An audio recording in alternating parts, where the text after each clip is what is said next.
Hello बच्चों, देखिए यहाँ पर क्या है, आपको इसमें प्राय बच्चा कंफ्यूज करता है projection and component of vector.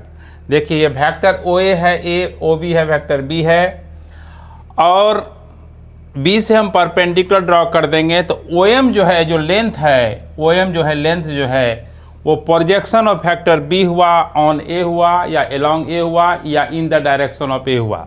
इसका प्रोजेक्शन कैसे निकालेंगे?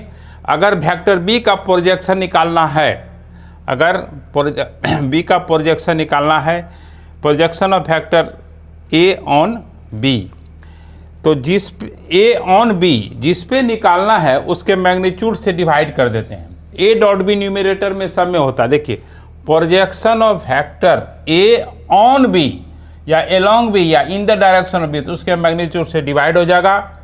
अब देखिए यहाँ पर similarly projection of vector B on A या ऑन जो बोल रहे हैं या एलोंग जो बोल रहे हैं उसके मैग्नीट्यूड से डिवाइड हो जाएगा।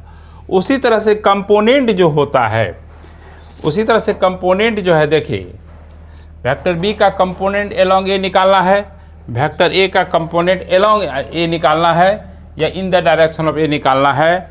तो देखिए ओ एम किसके डायरेक्शन में है? ए के डायरेक्शन में है, तो ए डॉट बी, फिर इसमें क्या होगा, वेक्टर का साइन देंगे ए और उसके मैग्नीट्यूड से डिवाइड हो जाएगा। ठीक है। दूसरा उसी तरह से एम बी जो है उसमें क्या है, बी माइनस ए कर देंगे। ये एक्चुअली ट्रायंगल लॉ से निकला है, उतना निकलने की ज़रूरत नहीं है, निकालने की भी ज़रूरत नहीं है। सीधे जो निकाले हैं ओ एम उसको बी में से उसको माइनस कर देंगे। ओके।